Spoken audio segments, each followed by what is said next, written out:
First, with the US President Joe Biden arriving on a day when there has been a bombing at a hospital also, with now further information coming in. But it's important to mention here how world leaders and specifically Prime Minister Narendra Modi also has reacted. Prime Minister Narendra Modi in very clear terms condemning the attack that has taken place and has said the tragic loss of lives at the Ahli Hospital in Gaza are heartfelt condolences to the families. And he's also very clearly stating civilian casualties in the conflict ongoing are a matter of serious concern.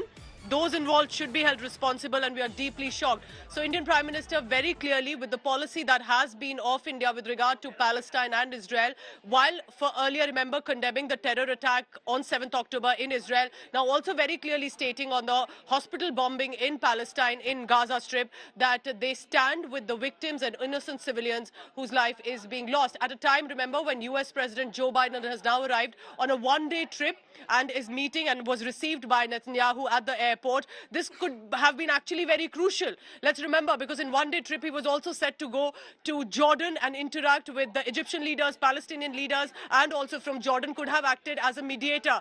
That does not seem to be happening now, ever since the bombing, that explosion that has taken place on the hospital, that, of course, Hamas and Palestinian authorities say Israeli airstrike, while Israeli military, the IDF, says it was the Hamas misfired rocket. Shiv.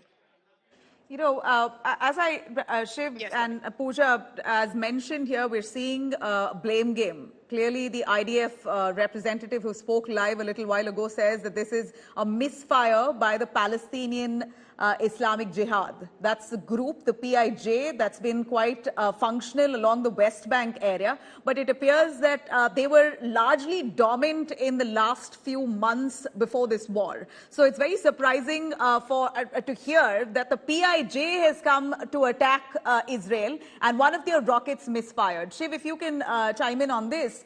The PIJ waking up to strike Israel and one of their rockets misfired and hit a hospital. Is this an analysis of the IDF that we can take verbatim?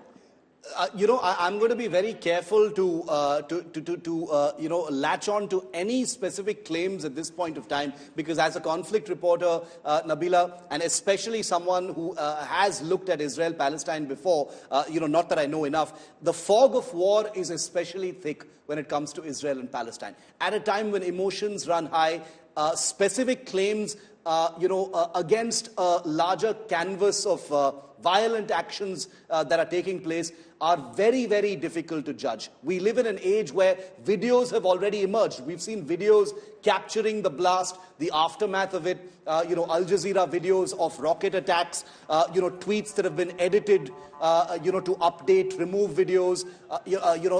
One Israeli gentleman has deleted a tweet. That's become a big focus of a concern over whether that was an admission or not. All of these competing factors have made it even more difficult. There are some certain questions that need to be asked. Would Israel bomb a hospital just hours before Biden arrives? On the other hand, would Hamas bomb a hospital in order to create a spectacular, the specter of this humanitarian crisis, which is very, very real, in order to force Biden's hand, for a ceasefire, considering what's happening in Gaza? At this point of time, I have to say there is not enough information.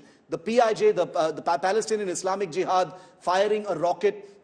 The war reporter in me believes that a rocket doesn't have the capacity to cause this kind of a huge explosion unless it detonated an ammunition dump or an oxygen tank of some kind. But then again, we're entering the realms of speculation, and I'm not a forensic scientist who can, judge that without actually looking at more pictures or being really on the ground.